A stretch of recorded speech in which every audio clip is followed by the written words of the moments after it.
We have achieved great things. We have made giant leaps.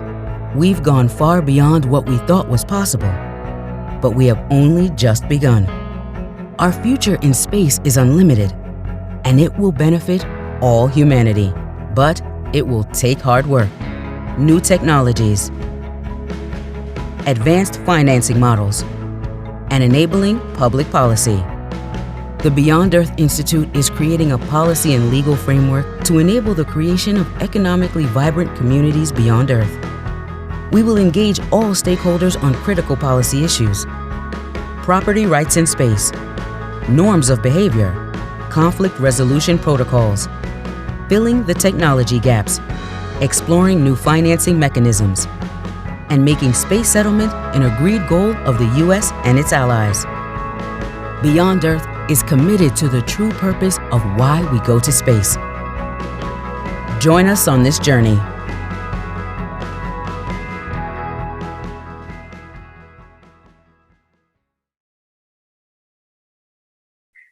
Hi, this is Courtney Stad, Executive Vice President, Beyond Earth Institute, filling in for co-founder, President Steve Wolf, who's on a well-earned time away with his family. Welcome to another in a series of Beyond Earth Institute's webinars on topics related to the challenges associated with supporting the eventual off-planet development of human space communities from Earth orbit, the Cislunar, and beyond. Today's topic relates to the issues of turning the moon into a viable commercial enterprise, the proper mix of government-private partnerships, among many other questions, and with a due nod to Michelle Hanlon, member of our advisory committee. Certainly protection of heritage sites should never be lost sight of on the moon. And not surprisingly, given the distinguished panel, the discussion has generated impressive registration attendance. So we thank all of you for taking time for this. We record these fora and invite you to check out previous webinars on our website at beyondearth.org. And I encourage you to review our website and get a sense of the scope of Beyond Earth Institute's work as a nonprofit think tank, including space policy, regulatory analyses with near and far-ranging implications. And I especially invite everyone to register for our upcoming in-person symposium on November 1st and 2nd at the Washington, D.C.-based campus of American University of Washington College of Law. And that link is at beyondearthsymposium.org. And I'm happy to say that we outgrew the facilities we used for last year's symposium. And we're looking forward to all of you joining us at the very beautiful state-of-the-art facilities at AU's College of Law campus. Cody, our moderator and the major architect of today's webinar, is also helping Steve and me and the team manage the many moving parts of this annual symposium. He's a man of truly many talents and passion for our vision. And I now turn the microphone over to Cody. Okay. Well, thank you for the kind words, Courtney. Much appreciated. And hello to everybody who's tuned in to another Beyond Earth Institute expert webinar. We welcome you today.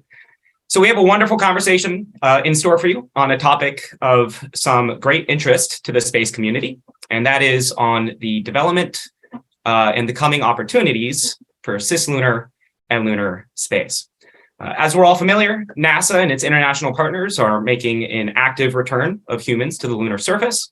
And in parallel, the Chinese, through their International Lunar Research Station, are also pursuing approach to the moon and are actively seeking out their own partners in the international community to do so. And of course, all of this activity is taking place in the backdrop of an ever-evolving and ever-growing, ever-vibrant commercial and private space sector, where companies are seeking to partner and collaborate with civil exploration agencies, and also developing their own business plans for a sustainable economy and development on the moon. So today we're joined by an expert lineup of guests, leaders in the sector covering the gambit from regulatory and law to economics and business to technical and architectural. And I'll be thrilled to introduce them here in just a second. But before we do, a couple of housekeeping items for us to all be aware of. The agenda for today is pretty simple. I'll run through the introductions. We'll try to keep it short to afford more time for the chat. If you're interested in learning more about these folks' impressive careers and backgrounds, you can visit the Beyond Earth Institute event webpage where their full bios are listed. We'll then turn it over to each of them, again in the same order, to give 3 or 4 minutes of introductory remarks, at which point we'll transition into moderated question and answer. After about 30 minutes or so, we'll turn the floor over to you, the audience, to ask your own questions or share your own perspectives with the panel. The Beyond Earth Institute during these webinars encourages discussion and debate. So please, if you have your thoughts, put them into the chat feature here on Zoom. And likewise, should you have questions that you would like asked, please put them into the chat. And when we get to audience Q&A, I and our team will pull them up and ask them on your behalf. So let's, without further ado, let's get started. And let's introduce this panel of expert leaders. So first, joining us today, we have Dallas Bienhoff, the Space Systems Architect at Offworld, Inc. Mr. Bienhoff also leads the Moon Village Association's Lunar Economics and Commercial Working Group, Earth to Moon Transportation Market Team, and is co-chair for the AIAA Cislunar Economic Task Force Enterprise Architecture Working Group. So quite impressive lunar experience here. He's had a long and distinguished career in technical roles across the aerospace industry. Hello, Dallas. Thanks for joining us. Next, we have Laura Montgomery, who is the proprietor of Ground-Based Space Matters, LLC, where she specializes in regulatory space law with a focus on commercial space transportation and the outer space treaties. Laura has had a distinguished career prior at the FAA, where she was the manager of the space law branch in the FAA's Office of Chief Counsel. Thank you for joining us, Laura. Next, someone with perhaps one of the most enviable titles in the space industry. We're joined by Mr. John Reed, the Chief Rocket Scientist at United Launch Alliance, where Mr. Reed is responsible for the Technical Fellows Program and oversees a wide and varied portfolio of advanced technology development activities. Thank you for joining us, John. And then finally, we're joined by Mr. Andrew Rothgaber, the Director of Public Sector Business Development at Icon, a construction technology startup based in Austin, Texas. In this role, he works on off-road construction with NASA, the Department of Defense, and other government agencies with a focus on advanced research and development. Thank you for joining us, Andrew. So again, really great panel today. Impressive bios are on the website, and let's turn it over to introductory remarks. And for that, Dallas, we'll start with you, sir. Thank you, Cody, and the Beyond Earth Institute for hosting this webinar. It is a very timely subject, that is making tomorrow's moon, and it's a privilege to be on stage with others working to move humanity beyond our earthly bounds with experts from space law, rocket development, and lunar construction. So Offworld is an autonomous mining and construction robot company. We have 2 mine-tested systems, an excavator and a surveyor. And our website, offworld.ai, shows what we have done and where we plan to go a lot better than I can do in a 2 to 3 minute introduction. So I encourage the audience to go look at our website to see more about Offworld's capabilities and progress. So as Offworld Space Architect, it's my job to move these and our future systems, the excavator and surveyor, to move these future systems out to the moon and Mars and any other surface gravity well in the solar system to prepare it for humanity's expansion into space. So we're going to extract resources, create surface infrastructure, and support the permanent, continuous human presence beyond Earth with our swarm robotic technologies.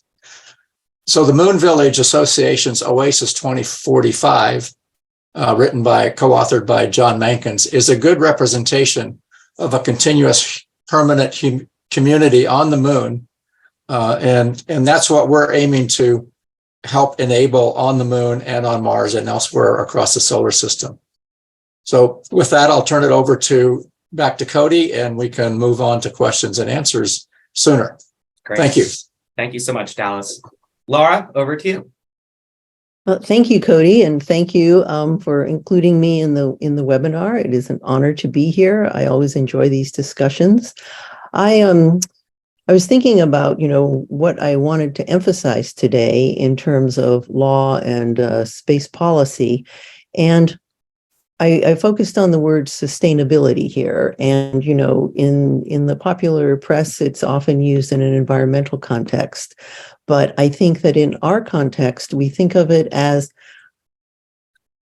technology, law, economic issues that all of which can help foster a continuing human presence in space settlement, and law definitely plays a role in that context. So I think that there are lots of legal issues that people focus on to both help and unfortunately hinder, because law can hinder the development or progress of an industry or a goal. It can set up roadblocks, regulatory hurdles, and disincentives. And never mind the whole, law of unintended consequences, where you think you're fixing one thing, but you have ripple effects downstream that hit others. So that it matters. It matters what the law says, and it has to be written properly. Because the thing is, law can also serve as in an enabling role. For example, when Congress passed its 2015 law for recognizing space miners' rights in extracted resources, it put to bed a host of concerns about whether someone could claim rights in what he mined. Prior to that, people were very uncertain, and it was discouraging investment. The other place where we need to think about this, and this is getting a little ahead of where things are now, but I still think that now is the time to start thinking and to set the table for it, is to think about whether private appropriation of land can occur. And there are sound policy reasons for encouraging that.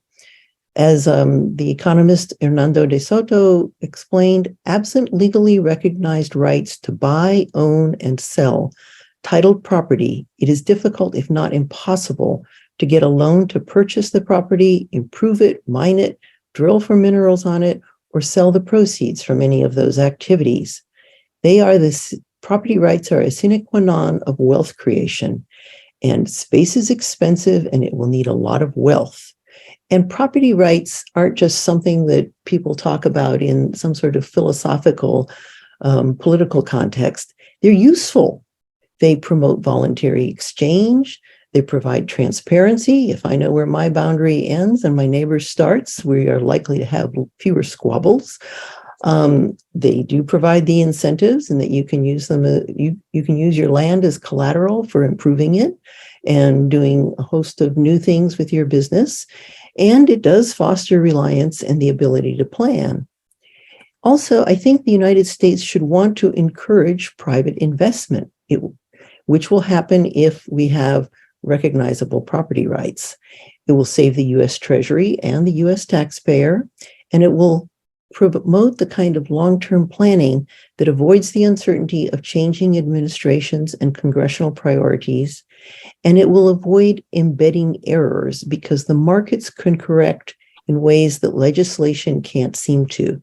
I know I'm just a lawyer and that's an anthropological observation, but I think it's something that we do need to keep in mind.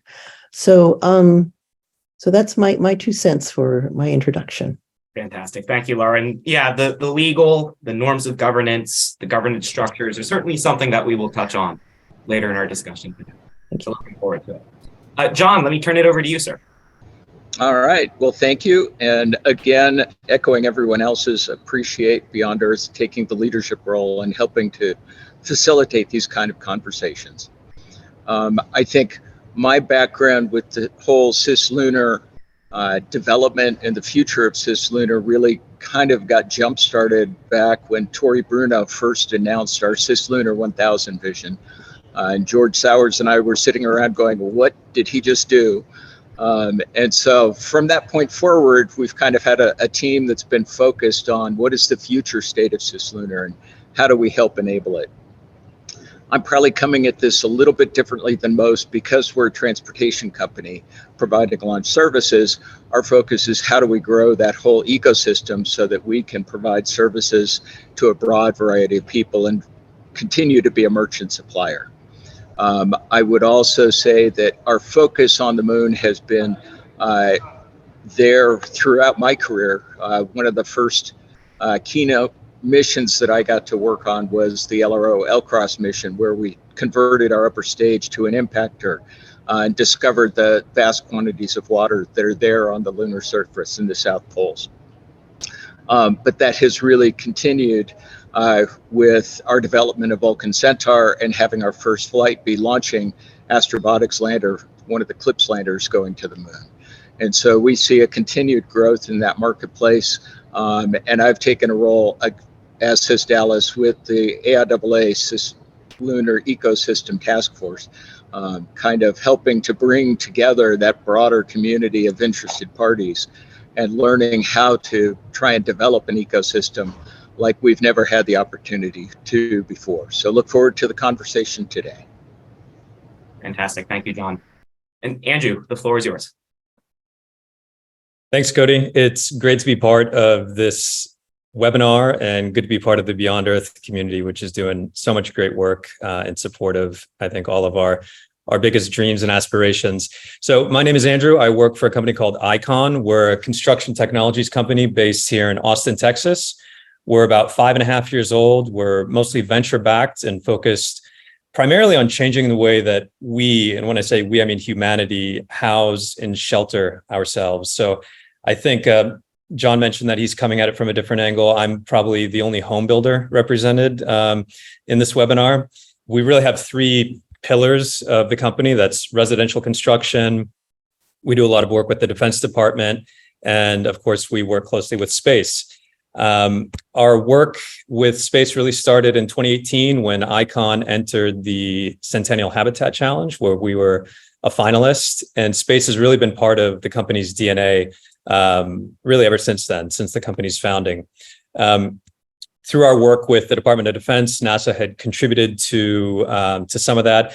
There's an interesting shared heritage with DoD and NASA as it relates to expeditionary construction systems, specifically the ACME and the ACES program, the latter run out of the U.S. Army Corps of Engineers. But really, both organizations are concerned with how humans can construct things in expeditionary environments or extreme environments. And in the case of DoD, that might be somewhere in the South China Sea. And in the case of NASA, that could be outer space or the surface of the moon. And so really from the very beginning, in addition to building giant robots that 3D print single family homes, we've been focused on how we can develop advanced construction technologies that can serve really any market, either on Earth in an extreme environment or in outer space. And so our current work really ramped up. Our current work on space, that is, really ramped up last fall when we were awarded a phase 3 SBIR from NASA to advance a lot of the nascent technologies that the company had invested significant amounts of internal R&D in. And really that is all about coming up with a system that is 100% ISRU based. In other words, truly living off the land on the lunar surface, to figure out a way we can use regolith as a construction feedstock. And the method we have come up with is essentially thermally processing regolith that results in a material that is structurally suitable for all kinds of infrastructure, beginning with landing pads and extensible to roads and berms and so on. A lot of the work that we were doing falls under a program called IMPACT at NASA, that stands for Moon to Mars Planetary Autonomous Construction Technology. That's run out of Marshall Space Flight Center, although we work with many of the other NASA centers around the country. Our goal is to really be the proverbial crane builder in Miami, but for the surface of the moon. We think that horizontal elements like landing pads really benefit all kinds of surface infrastructure goals. And so that's initially what we're focused on. I've been talking about robots, and so most people would expect to see a picture of a really cool robot in the background. But the reason I chose this backdrop is because this is a chart from a study that Icon did on a phased sort of master plan for the lunar surface. It's a very extensive study that we did, and I wanted to highlight it here because at Icon, we really want to underscore the importance of having a master plan for the lunar surface, given the volume of activity that we expect. And when we do developments on Earth, for example, 100 home communities, 500 home communities, we master plan those. We know the roads are going to go here. We don't want to have to dig up roads later to install drainage systems and so on. So we have to think about all this in advance. And ICON is very much of the belief that we have to do the same thing, but for the lunar surface. And that doesn't mean it needs to be a fixed, rigid plan, but we need a framework or a way of thinking about these things. And so we think if we're going to create a sustained presence on the surface of the moon, we need a plan to inform what kind of investments are going to be needed and when. And we think a master plan akin to what you see behind me is going to be a requirement. So thanks and glad to be with you. Fantastic. Well, thank you, Andrew. Well, let's get jumping right into this. And I suppose a softball to start us all off, but to help frame the conversation, in the context of either your professional job today or your own personal philosophical, be it economic, legal, regulatory, technical, why the moon? Why develop the moon? Why go? What's the framing here? And perhaps, John, we can start with you, and whoever wants to take it from there, feel free to jump in. Sure. And from my perspective, really, the moon is the jumping off point. With the discovery of water ice on the moon, that gives us a source of propellant in space. And so once you start to extract that and development, it really opens your option for going anywhere else in the solar system, as well as exploring, the near Earth objects that have a lot of other mineral wealth that could allow and really jumpstart the ecosystem for producing other goods and products in space. And so, I think, again, that's part of the emphasis we have with Vulcan Centaur is having built and designed that system to be able to evolve to meet emerging needs, because part of what I think we see is there's going to be a continuing pace of evolution across the entire ecosystem as we start to go from today's rocket shots and lunar landers to a whole ecosystem with new and emerging needs. And so it's impossible to forecast today what technologies are going to come or what capabilities are going to be required across that ecosystem.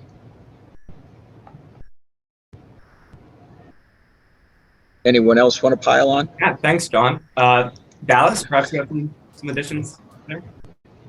Yeah, the moon is there. It's a place to explore. We've been there, but we haven't really explored it. We don't understand all that is there. It is a good jumping off point, but basically it's another continent for us to expand into. It could easily be a demonstration site for a multi-planet society. It is close, but why did we ask why North America? Did we ask why the East Indies? I mean, there were certainly known riches there from the East Indies in the past, but we didn't know about North America. But people went because they could escape from where they were, or start a new life, or look for riches. I don't know what we will find on the moon beyond the water. We know the mineralogy of the moon to some extent. We don't know it down to the meter size. We don't know if there are ore bodies there, but it's a destination. People are anxious to go to new places. There are all sorts of reasons to go to the moon for all sorts of people. I don't think it's any one reason, but why we're going, why Offworld is going, is to help create those resources that we need to go further or to stay. And so, I grew up with the space program, as did most of our panel here.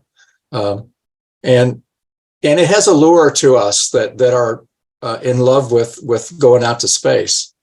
We need to go. I mean, let's go to the moon. Let's go to Mars. Let's go to Europa. Let's go everywhere as humanity. And let's open it up for the world. Who knows what we will benefit? Yeah.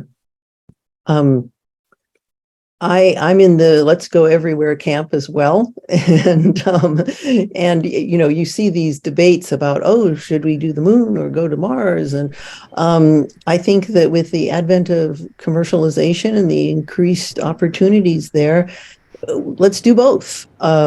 There's definite advantages to one and for certain people. And, there's that thin atmosphere on Mars that is appealing to others. And it's all going to be very, very difficult. And the more people doing it and trying, the better, because right now, sitting here on Earth, we don't know which is going to be better. Well, they both might be great, but for different reasons. And so, given that it isn't all just a government program now, but that private companies have jumped into the game, I think we should be in favor of everyone who wants to do everything and go everywhere. So you raised an interesting point there, Laura, that I'd like for us to pull on. Obviously, we're joined by several companies on this panel, working on construction of habitats, mining, of course, the transportation aspect. You mentioned that there's a growth of commercial, and we also know that the agencies, be it NASA or other international agencies, are also focused on a return to the moon. So I'm curious if the panelists envision the future of lunar development to be principally led by the commercial sector, led by the civil sector, like governments and predominantly government anchor tenants, or a fusion of the two. What are the thoughts there as we see it today and the envisioned ideal future for tomorrow?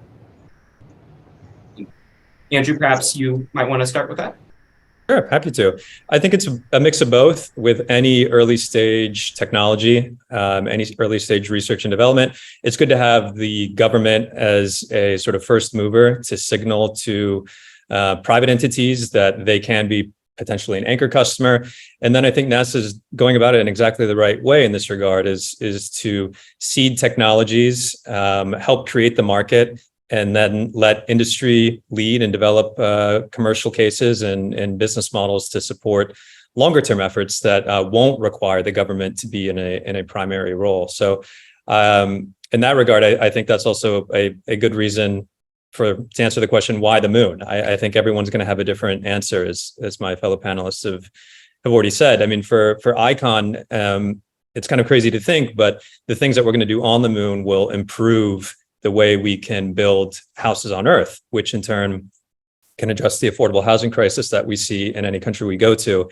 And that's not just hyperbole. I mean, there are cases within ICON where a breakthrough on our space program led to a breakthrough on our terrestrial robotic system. So there are really good dual use examples that might not come to light without the government's initial support. I guess I'd second the vision that we're really talking a fusion of the two. In my mind, I think NASA has seeded the true leadership by the pivot that they and others have done towards a service-based economy and approach to things. And so with having a service being provided to the government, that leaves it on industry to figure out what technologies, what systems, what solutions to bring capabilities to the NASA marketplace for use by them as they go to the moon and then on to Mars. Any perspectives there from you, Dallas? I'm going to jump in on the opposite side. I think lunar development will be commercially led. Certainly getting to the moon today is government led, but the systems we have today for getting to the moon, from Earth to the moon, are too expensive, they're expendable, they have limited capability, and they are launched infrequently. Unless we have a fully reusable, frequent operation, frequent flight capable, large capacity system, there won't be a development on the moon. There's not a need for supporting services for 4 people for 30 days at the most. On the other hand, if we have a number of people that can go in a fully reusable system, like an all-starship architecture, there will be a need for other services. And NASA is certainly starting us down the path, as mentioned by Andrew and John, to buying services. They're buying a transportation service from the gateway to the lunar surface. But there's no service purchase from getting to Earth, from Earth to the gateway. And that's where the bottleneck is for development. So buying services for EVA suits, buying services for a lunar terrain vehicle, those are all great steps. But NASA needs to go a lot further and expand that into buying everything besides the equipment needed for the science mission or the exploration mission and the astronauts on the surface of the moon. Hospitality, rooms to rent, rooms to stay in, hoteling. EVA suits are already on the market, but RV systems for camping trips out beyond the spacesuit range. All the services that are needed, communications, everything that you would need here on Earth if you're going on a vacation should be a purchased service that will lead to development, but only if we have the capability to put more than 4 people at the lunar vicinity will that come about. Yeah. You know, please. Yeah. No, I was going to say, so to me, that's why it's going to be commercially led and not government led. It's certainly government supported and government started, but development won't happen until we have more than what we can deliver with the government systems. Right. Well, and so to queue up a question for you, Laura, and what you introduced in your first remarks, when it comes to the commercial sector, a key part of that is often investors and regulators need to have certainty. Certainty about the business plan, certainty to move forward. And there are obviously questions about the future of the regulatory regime, state of governance, cooperation when it comes to developing the lunar surface, especially now that you have multiple actors, both commercial and also civil, that are planning to operate down there. So, Laura, what's the state of play with the moon today when it comes to governance, and how do you envision the state of play playing out tomorrow? Well, I guess we could focus on the issue that doesn't go away, which is the Outer Space Treaty's Article 6, which requires the authorization and continuing supervision of non-governmental entities in outer space.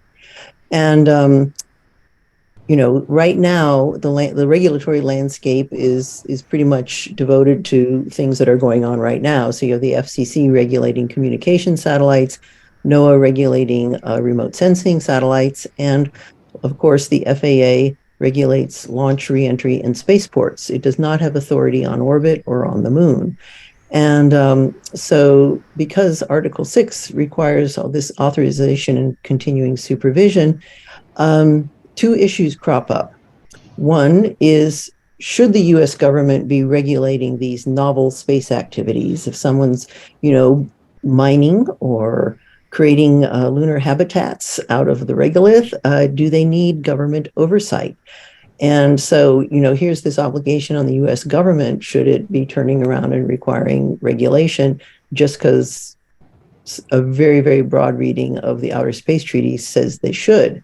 And the second issue is, should the private sector worry about the lack of government regulation? I'd like to address both of them if there's time. And so for the first one, I think that Congress should decide if something merits regulation on the basis of what's actually going on. And it should be Congress, because the Constitution says so, and because it's their job. They write the laws. The Constitution says Congress is the legislative branch.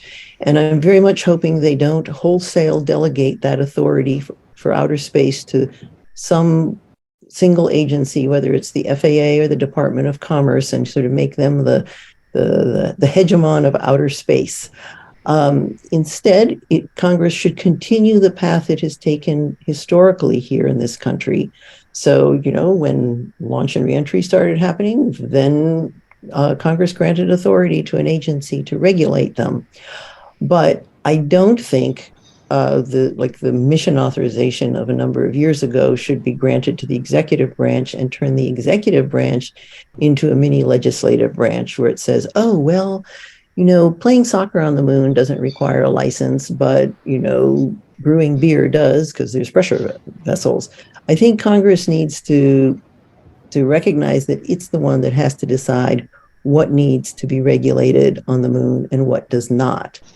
And one of the things is the private sector worries about is, well, I won't be able to go to space if I don't have a license for my beer brewing factory. Well, that's not correct. In the law, there's this thing where you look at whether a treaty is self-executing or not. And Article 6, this part of Article 6 is definitely not self-executing under Supreme Court law because it passes the job to Congress.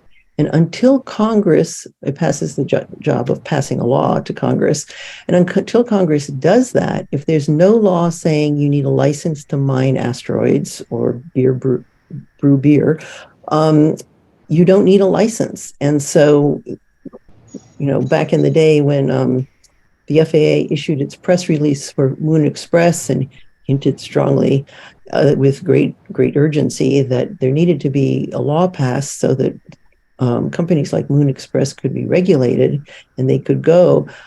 I don't think that was a correct threat to make, because as long as there is no law requiring a license, you don't need a license, and the FAA should not try to stop you. That would be the FAA saying that it's got legislative powers, and it doesn't. So certainly a need for some form of authorization and supervision. And of course, we know that the spectrum there can. But depending on what, like I might want, that asteroid being brought back into orbit, full of gold and diamonds. I might want that to have a license because I don't want it to hit my home planet. But if someone's doing something really far away from the rest of us, mining an asteroid with robots where, no one's environment is being destroyed or no worker safety is at issue, why does that need a license? Congress should decide this on the merits of the hazards before it. Cody, can I jump in with a clarifying question? Of course. So Laura, the FAA approves launch licenses, and they pass the payload application around to various agencies to say yes or no. So in effect, somebody could say no to a planned activity where there is no regulation to the launch license because they don't want that activity to happen. Is that correct? In a way, it's a very fuzzy piece of the statute. There's no doubt about it. But what they can't say is you can't have this activity happen because of the treaty. That would be an impermissible reason to turn it down. I will not opine on other reasons until I have to,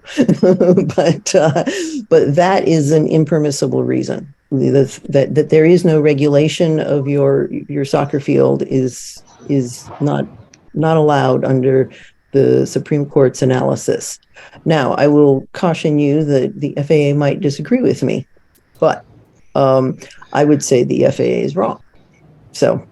Well, we certainly know if we have legal questions about our future lunar development, to go to Ground Space-Based Matters LLC. Let me ask a question to bring the others in as well. Also on the topic of lunar governance, which of course we need governance to be sustainable, and we need sustainability to really truly develop the lunar ecosystem. A lot of this discussion has been in the context of the United States, and of course these are American companies, but we know that others are also interested in going to the moon, namely China, for example. And so I'm curious if the panelists have thoughts, Laura, from a legal regulatory or policy side, or of course, Andrew John Dallas from a business side.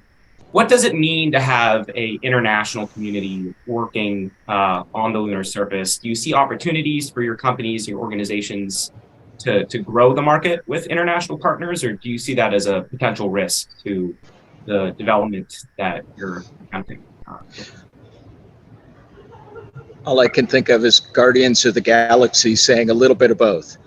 I think cooperation is going to be essential to moving forward and to enabling a lot of the transformation that we hope to see out there.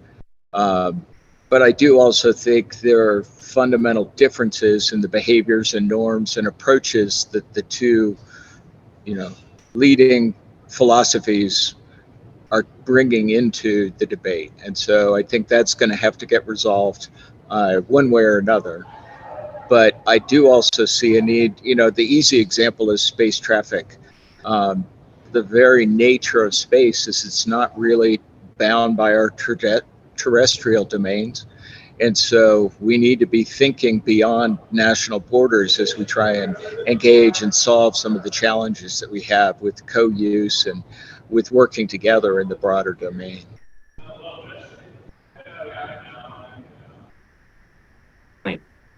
Andrew, any perspectives for you? Of course, building habitation on the moon entails, being there. Do you foresee challenges of perhaps others who would like to be in the same spots? Do you see opportunities to afford locations to international partners or national companies?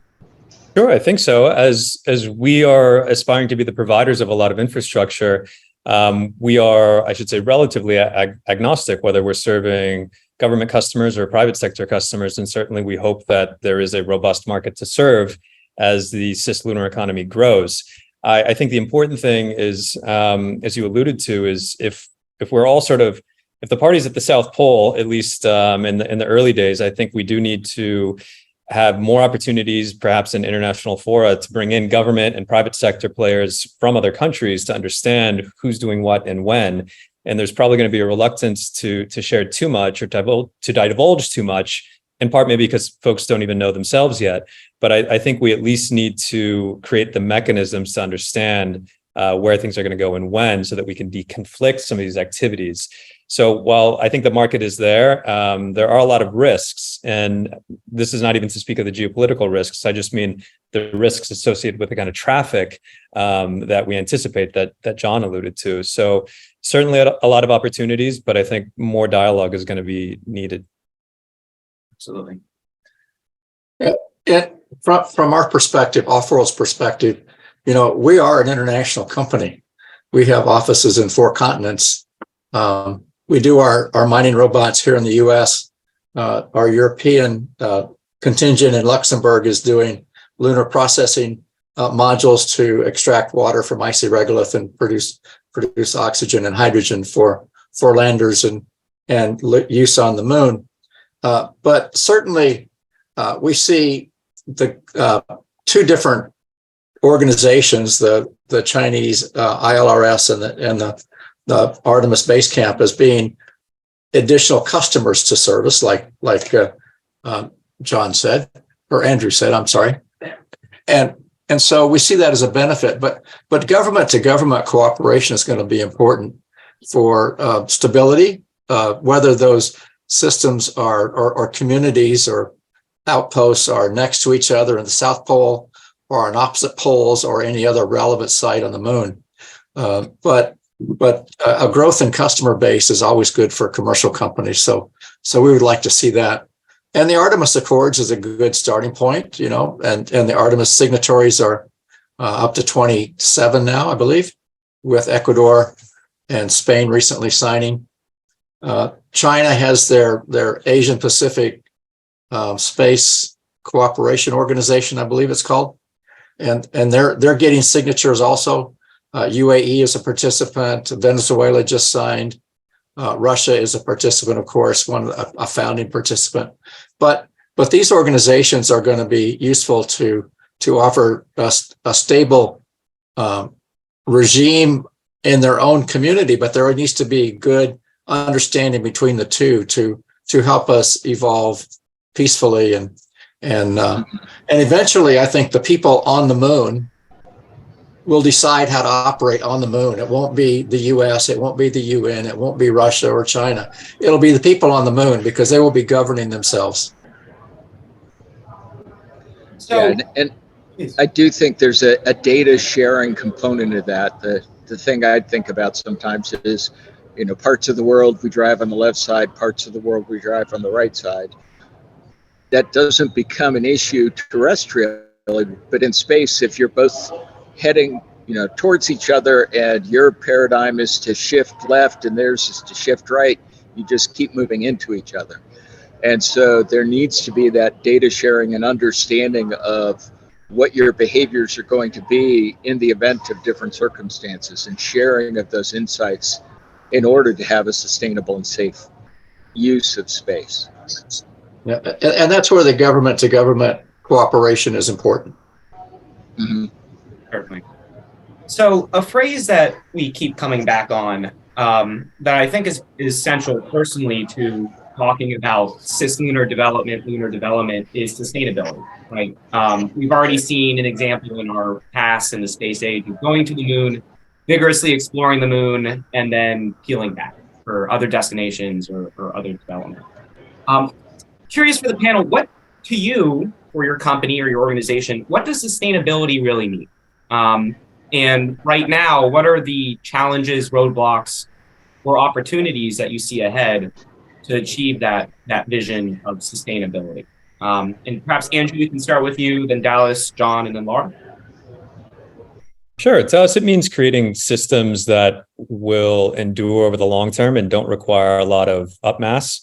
And so we think truly being able to live off the land is going to be key. We don't want to develop things that are only good for single-use missions. And so developing systems that can do a number of things, whether it's build a landing pad or build a habitat or fabricate parts. We think the proverbial Swiss Army knife is going to be really important, because if big expensive equipment is really tied to a single mission, it's always going to be at risk of getting cut. And so we think multi-use technologies is going to be important, and we'll be able to sustain over many funding cycles what we're able to build on the lunar surface. And then, of course, I think we also think about sustainable business models. As a private entity, as a startup, at the end of the day, we need to justify why we're making investments into certain things that are, literally on another planet. And so we need to be able to show our investors and be able to just tell ourselves that a business model will be there to sustain the investments that we're making today. And so I think that's the second part of it. And then the third, I think, is something that you alluded to, which is we need to make sure that the public is as excited as we all are about the things we're talking about happening on the lunar surface. I love that the three pillars of the Moon to Mars architecture that NASA released are science, inspiration, and national posture. And I think it's to our detriment that we ignore the role of those three things in keeping the public interested and seeing the value of what we all see in this kind of exploration. So without that sustained interest, I think we're going to face trouble with the government being sort of that initial sort of seed customer that we all hope it will be before the commercial models take off. Well said, Andrew. For me personally, not so much. Don't know if it's an off-world perspective yet, but for me, sustainability is when the tangible and intangible benefits exceed the investment required to keep going. This could be profit, this could be science, this could be national prestige, but sustainable is also, to me, a constraining word. Sustainable could mean status quo, i.e., we can continue, we're going where we are, we don't need to grow. I think a better outlook is to look for a thriving community, a growing community. Sustainable from a budget standpoint is I can afford to do it again and again. But really, we want a growing community on the moon. We want a growing community out beyond Earth. So sustainability to me is a floor. It's not a goal. It's a floor, and the goal is to be thriving, which means profit is being made by people on the moon, with people on the moon, and maybe exporting to the Earth, maybe not. But it's the ability to have continuous permanent presence independent of a supply chain for life supporting consumables. John? Yeah, interesting. Thank you, Dallas. I think I kind of share Dallas's perspective that a lot of it is really focused on the ability to sustain the business value over time. I do bring a little bit of the ecology side of the equation, in as much as living in Colorado, we have all these mine tailings around. And so I'm cognizant not of the short-term cost, but the long-term cost. And so keeping that long-term perspective is really key to understanding the business value and the business costs that you're trying to wrestle with. I would also say, though, it's not so much, and this is part of what makes it challenging to figure out, it's not that you have lots of rocks lying around or piled up. In the case of the mine tailings, it's really what do those do to the remaining ecosystem? And that really wasn't well understood at the time. And we're going to run into some of those same challenges as we go forward out to the moon and onto Mars. Understanding what the long-term cost of what we've done or what we're doing will be is going to be the challenge. Laura, any perspective? Yes, I really stand in solidarity here with what Dallas said. I think sustainability means that we've reached a point where we can both sustain growth and create wealth. But I also want to emphasize that I think the most important and the first step is to democratize access so that it's not just federal employees going, but the rest of us too. And that is going to be a real marker that we're on the road to sustainability. You know, I think it's going to be interesting to see how proliferated LEO and the commercial LEO destinations really start to change the paradigm and approach to space, and whether that quickly transplants onto Cislunar or whether it takes time and effort. Yeah, and John, you talked about tailings and the issue we have with tailings here on Earth. Off-world's goal is to make sure that we can use every gram we excavate on the moon, whether that's as bulk regolith for berms, or whether that's volatiles for life support, or metals for construction, or atoms for reconstruction of systems. So we don't want to have tailings on the moon. We want to use every gram we excavate. Good answer.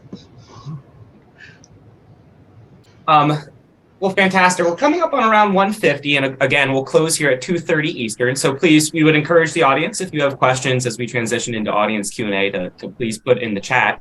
And I'll start with one from Mr. Brendan Curry, and then I'll add on to this with my own question at the tail. So Brendan asks, and largely probably to you, Andrew, and to you, Dallas, what are the best preferred Earth-based terrestrial locations for your technology development? Are these places difficult to access? So is there a good analog here on Earth to test for the moon?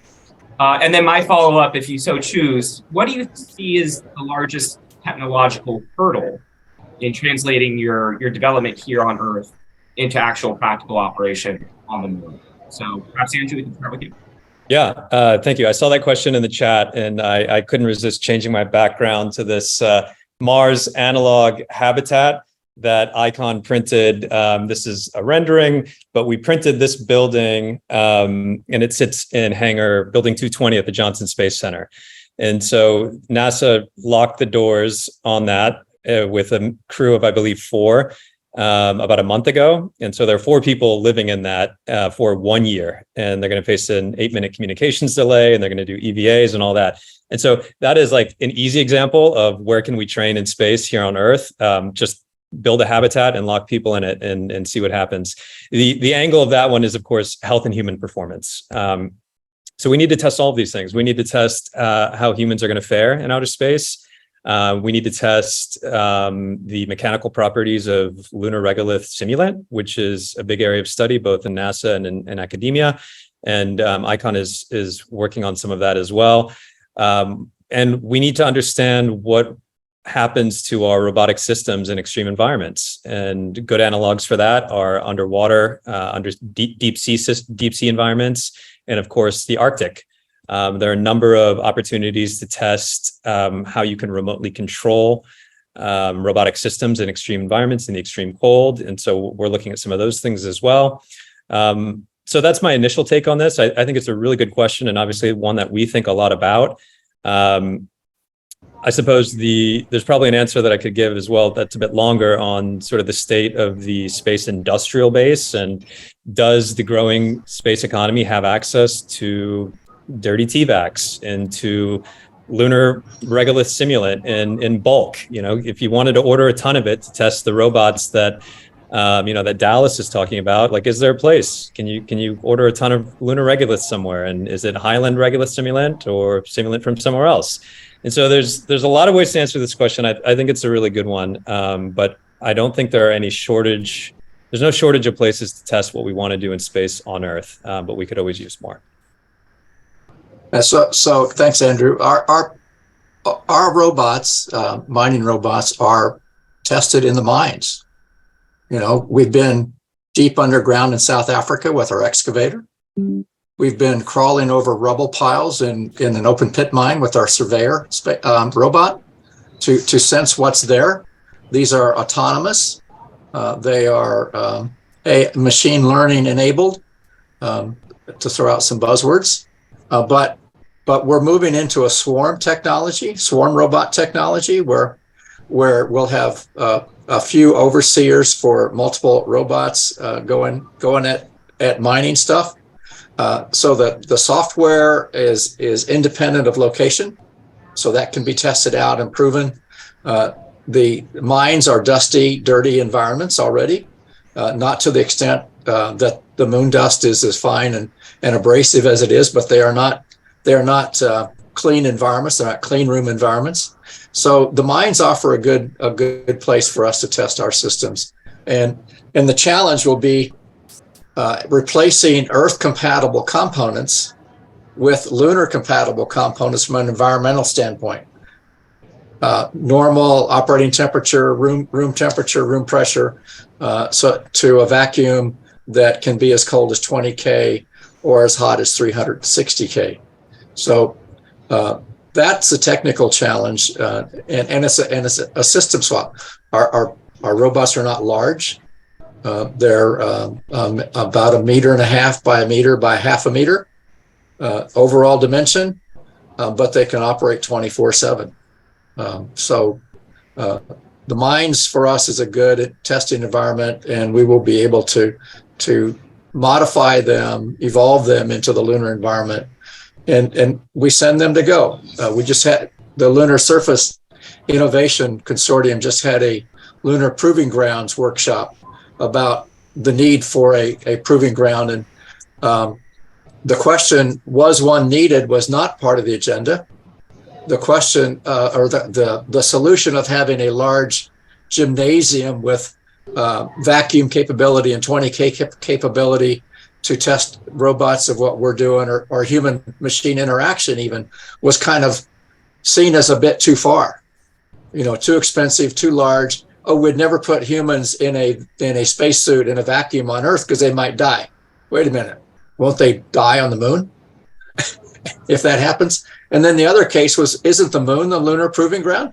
So I would say the moon would be our next proving ground for our systems once we converted them to the lunar environment capability. Yeah, I also just want to give a quick shout out to the LSIC working group on interoperability. They're doing important work, and it's something that's relevant to this conversation as well. All they're looking at is the standards and interoperability. Right. And NASA has the deep space interoperability standards. It's also a good start. Fantastic. Thank you both. We'll switch gears here, and Laura, this one will be a little bit more up your wheelhouse. A broad, almost philosophical, legal and regulatory policy question, a two-parter. So, Laura, do you envision that permanent habitation by people from around the world on the moon or in cislunar space will ultimately require something different than just purely national legislation for continuing authorization or other norms of governance? And as a follow-up, over time, do you think that there will need to be, or can there be, a credible international mechanism for the management of off-planet property rights? I think that's getting very far ahead. Right now, I would say that, let's do one thing at a time and stick to national governments regulating their own people. Just because it's more simple and you don't have to have a whole bunch of different cultures and geographies and expectations meshing. I mean, it's very hard to achieve that. Look at the Outer Space Treaty. It is a wonderful statement of principles. It is extremely vague.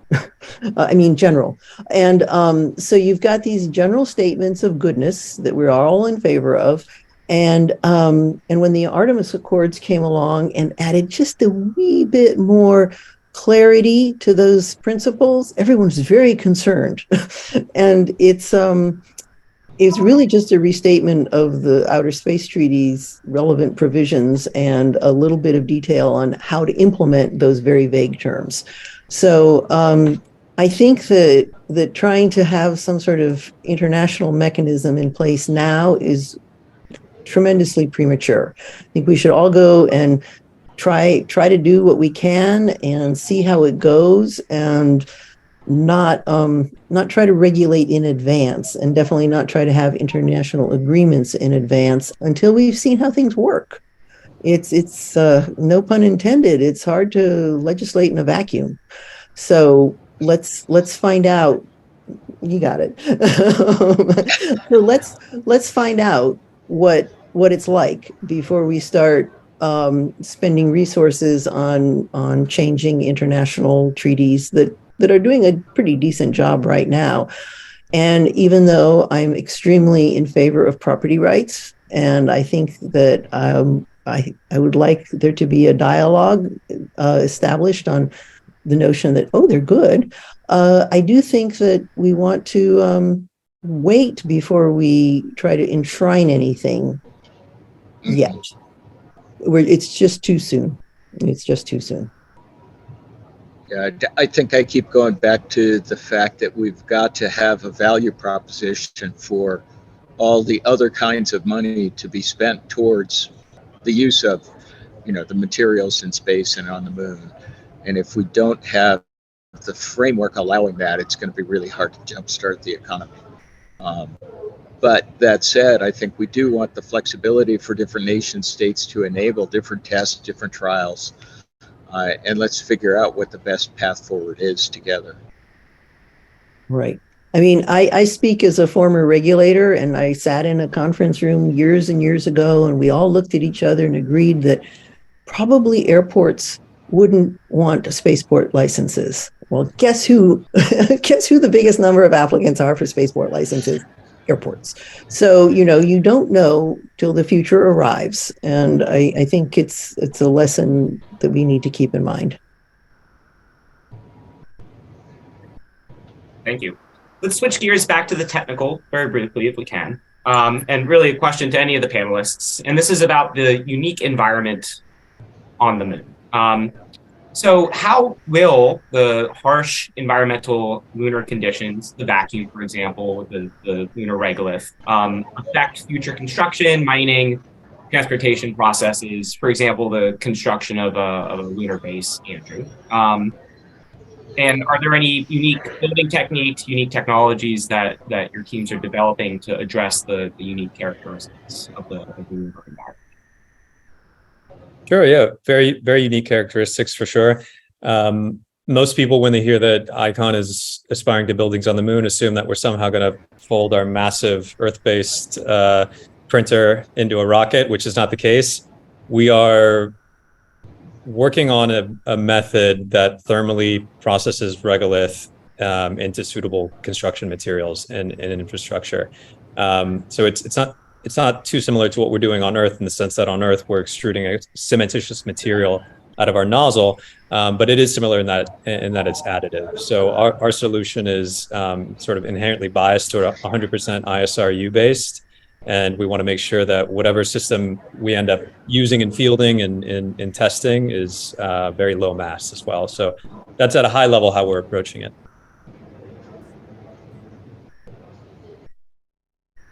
The other aspect of working on the moon is going to be the abrasiveness of the lunar regolith and the impact it'll have on moving parts, bearings, slides, whatever. And so I would think we will see a lot more maintenance requirements or replacement requirements, sparing requirements on the moon than we see on Earth, even in the mining industry today. We have ways to protect them. There are technologies to move dust away from things, but I think we have a lot to learn there, and we'll see a very high mortality rate, if you will, in the early days that we'll have to figure out how to overcome. Yeah, and I think I'd like to build on that if I could, in that it's been interesting. I've gotten to meet with a lot of PhDs and our PhD students and candidates over the years, and the breadth of ideas that they're investigating to go solve problems gives me a lot of hope for the future. The challenge is going to be, how do we get there, start to understand what the real problems are, and focus that energy to bring solutions. I think the other thing I tend to worry about is, how do we infuse those new technologies? Once we've delivered an operational system to the moon, it becomes another challenge to then do an R&R and an upgrade and the maintenance side of the operations in a long-term environment that's really harsh. So, speaking of the harshness of the environment, speaking about the need to, actually go execute, and of course, speaking about the mortality rate and developing the moon more broadly. It's not just industry and NASA and boots on the moon for the future of lunar development. The astronomy community as well, and the broader science community, has long expressed some strong interest in locating highly sensitive instruments on the lunar surface. And of course, the activities that commercial sector does has the potential of interfering with, or in other ways interacting with, the science community and its experimentation. So Courtney Stad poses the question whether any of you have any thoughts on how we as industry and this sector should be engaging with, collaborating with, or working with colleagues in the scientific research and astronomy when it comes to sharing the moon before there.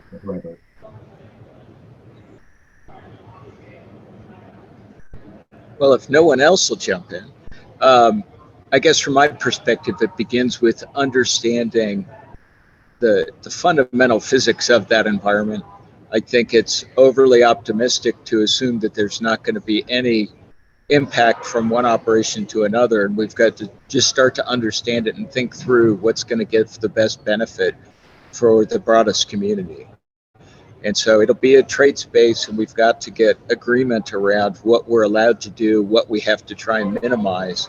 But then there also needs to be an adaptation to enable resilience of those science systems on the far side of the moon, or whatever they're trying to accomplish, recognizing the disruption that other activities on the moon are going to cause, or other activities in space around the moon for that matter.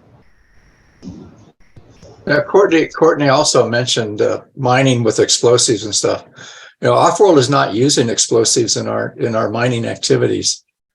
Certainly, the rubble piles that we survey are created by explosives, but we're finding ways to reduce the energy required to do mining under technology development.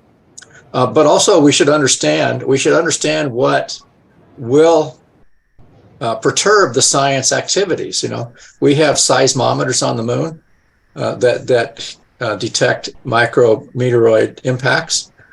So are they worried about understanding that aspect, or are they worried about their telescopes being shaken so that they can't get a good picture of a distant object? So what are the constraints that they're concerned about? And then how can we coordinate or cooperate and make sure that we don't interrupt key activities when they're going on? Well, and the moon is not a quiet environment today, right? It is not. There was an image of an impact just this last week.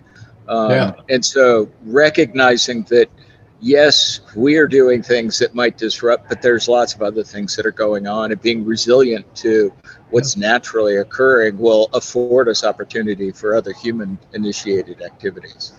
And perhaps our energy input into the surface is a lot less than some of these impacts that occur naturally. Oh, I'm sure. But we might be more frequent. God willing.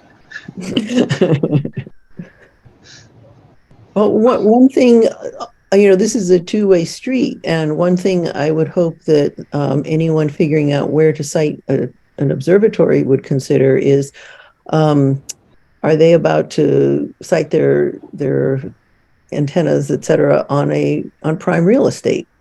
I last saw a map a few weeks ago of places that people are planning to go right now. Everyone's going to the South Pole. That might not be the place to put your telescope. And it is something that you've got to have both sides trying to work with each other. Mm-hmm. Well, fantastic. Well, one more question. So Chris asks to all on the panel, speaking about the two-way dialogue, how much of a role and how much importance would you give to public support and or interest in playing out on all of this? Be it the campaigns of the civil agencies and the scientists in exploring, be it the work of the private sector in actually conducting development and building infrastructure. Where's the public in all of this? Open floor, perhaps Laura, we can start with you. Okay. I think it's super important. It seems like it's only important for governmental activities because, our tax money is being used, but it's actually even more important on the commercial side, because if we do want to have access become more democratic, there's got to be people who want to go and people who are willing to pay. And,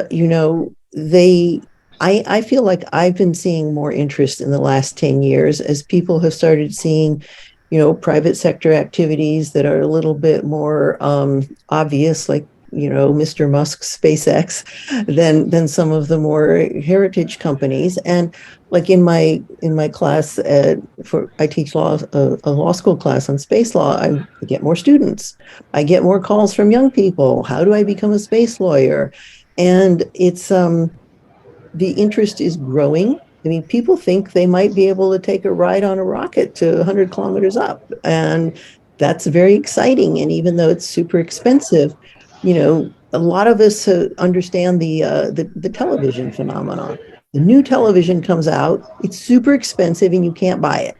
But if you wait 5 years, when the next technology comes along, where, they're going to be emitting smells into our TV room or whatever, then we can buy this one at a much more reasonable price. And so we're going to be seeing the price come down, just like we can all afford airplane tickets to some extent. So we'll be seeing that happen too. But you know what you need for that? You need a market, and you need people who are keen and interested in going, even if they're just dilettantes wanting to say they saw their home planet, and that's great. They have money too. So yeah. I think public support really matters for everybody.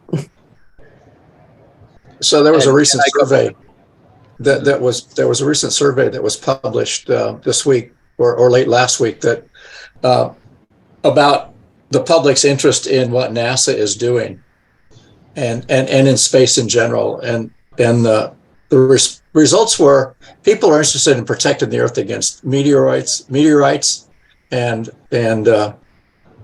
observing climate change, observing the environment. They were not so much interested in the Artemis program. But still, if 40% of the people are interested, that's a huge market, for those that want to go.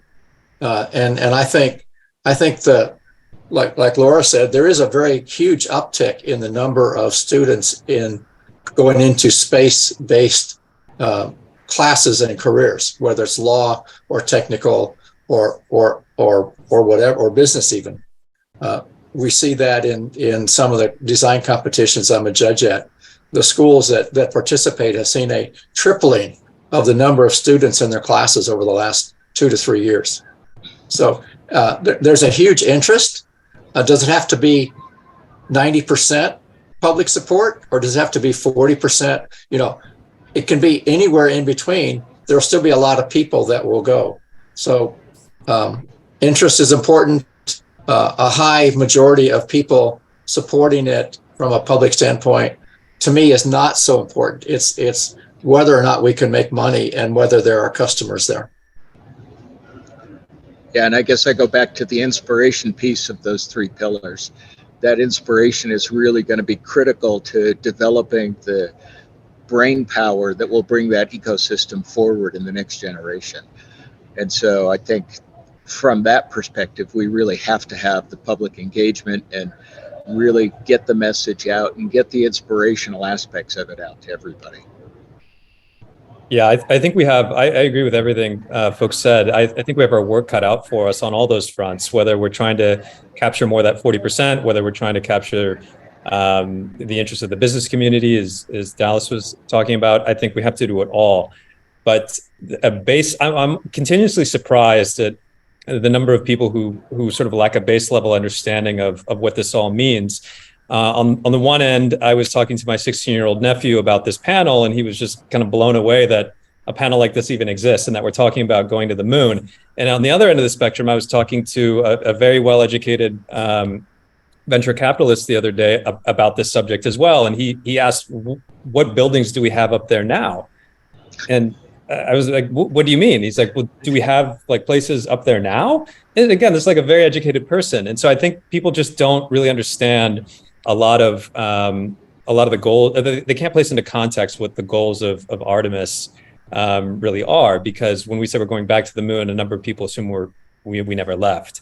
And so I do think we have our work cut out for us. And just to double tap on the business side of things, I think a lot of the market sizing and things like that consulting firms and banks put out about the size of the space market between now and 2040 or whatever the case may be, doesn't really extend all the way to the moon. Most of it is sort of like low Earth or closer to Earth. And so I think even on that business side of things, we need to keep interest going. Like there is going to be a lot of economic activity happening, and it's in everyone's interest to support it. Great. Well, we're approaching pretty quickly the end of our time together, and so I'll take moderator's prerogative and ask a concluding question for the panel, and then Courtney, I'll turn it back to you, sir. So we've heard a lot of really interesting discussion about the legal, the regulatory, the technical, the economic, the business today for the future of sustainable development of cislunar and lunar space. So I guess the question for the panelists, if you were king or queen for the day, looking out 50 years, what is the problem that you would solve, or the policy that you would change, or the technology that you would will into existence that you think is truly needed to move the needle forward and cross this threshold to get us to a genuine place of lunar development? Perhaps, Andrew, we can start with you. Oh, that's a tough one. I put aside my goals for everyone to just understand more about the hopes and dreams and promises that sort of await us. And I would say that I think we do just need a better understanding of who's going to be doing what and when, and what our shared vision of, I'll just confine it to the lunar surface, what our shared vision of that would look like. I think that is maybe not an iceberg, but it's something on the horizon that I think is looming and is potentially not a positive omen. So I would end on that kind of flowery note that I hope we can all figure out a way to do what we want to do in a peaceful way. John? Yeah, I guess it's kind of aligned with what Andrew was saying. From my perspective, it's thinking longer term and getting all of humanity to think about that bright future that we're all striving for, because that really allows everyone to see what they can do, what their role is, what the benefit would be of achieving that, and everybody working together towards it. It kind of moves away from the immediacy of the conflict and competition today to allow people to align towards a future state that we can all work towards. It's interesting because that's kind of the approach I've been taking with the Cislunar Ecosystem Task Force as well, to try and move out of today's competitive realm to a future state, and how do we work towards that goal where we can all be viable businesses, have value to the community, have that sustainable future state that we're striving for. Dallas? So 50 years from now, I would expect to see multiple communities on the moon and multiple communities on Mars. But in order for that to happen, we need, I started on this point, we need multiple reusable systems for transportation from the Earth's surface to the destination that operate frequently, that operate inexpensively or relatively inexpensively compared to today's numbers, so that people can choose to go on a visit or choose to go as an immigrant or just choose to go to apply their skills, whatever those skills are, at their destination of choice. And so transportation if I had a magic wand today, I would enable transportation that much like we have here on Earth, cheap, reusable, ubiquitous, of many sizes. And Laura, to round us out. Oh, sure. Well, on the practical front, I would, despite my lack of interest in international schemes for governance, I do think that by 50 years from now, I hope that we see some sort of recognition of property rights in land. And I would like to mention, by the way, because a lot of people think the Outer Space Treaty prohibits that, it prohibits national appropriation. I'm collapsing a whole lot of argument into 2 sentences here, but I'll be writing a paper on this. But part 2 of this is I think that there are principles of common law that could be used in the space context, and that's mainly that's adverse possession, what is colloquially referred to as squatters' rights. Easements are a form of adverse possession. Taking over your neighbor's land because he sits on his rights and never calls the sheriff is another type of more aggressive adverse possession. But there's a whole bunch of criteria you have to satisfy. And I think that, and on my blog, I have like a 4-part series assessing each of them. And you can, I think that is worth exploring. And I think that might actually be useful for figuring out who deserves to own the land they're claiming. That's the summary version. And then in a more metaphysical sense, since you guys are all being very visionary here, I'd like to say that I hope we see some of these dreams and visions fulfilled in that we move dirty industry off Earth. Earth can get the wealth without having to suffer environmental consequences. Earth can be more park-like. And eventually one day, I hope we're exporting Earth life to other places in the solar system, and not just humans, but everything from plants to our microbiomes and all sorts of see how the birds do on Mars. It'll be cool. It'll be cool. Well, fantastic. I have to say, I do 30, 40 years from now very much look forward to being on the moon by virtue of transportation provided from ULA, living in a habitat that Andrew's team helped build, dug up by a team that Dallas's team helped excavate. So it's an exciting future, the future of cislunar and lunar development.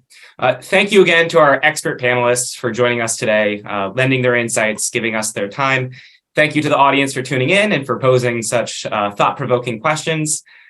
We certainly do value it. As a friendly reminder, this webinar will be posted in the coming weeks on the Beyond Earth Institute website and also on our YouTube channel. So please do check those out when they're up. And with that, I will turn it back over to Mr. Courtney Stad. Thank you very much. Cody, absolutely outstanding. I want to thank everybody for carving out 90 minutes from your, in every case, I know, very, very busy calendar.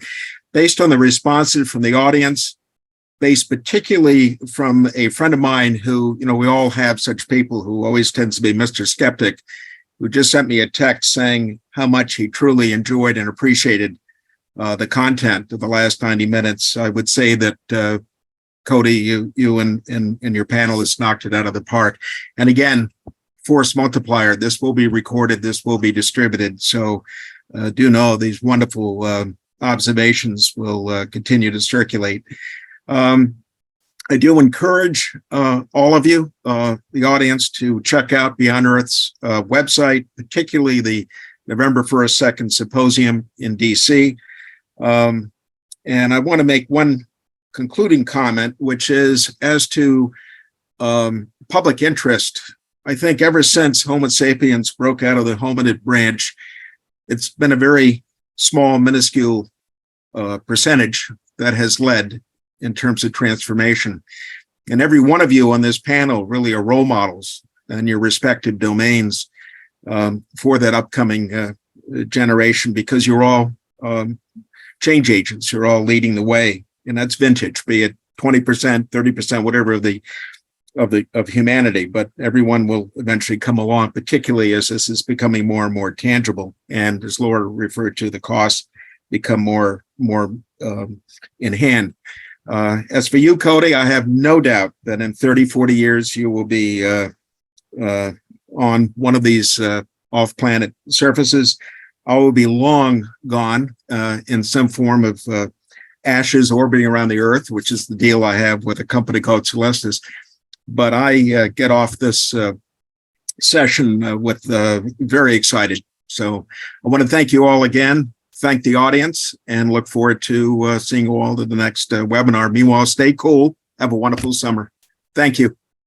Beyond Earth is committed to the true purpose of why we go to space. Join us on this journey.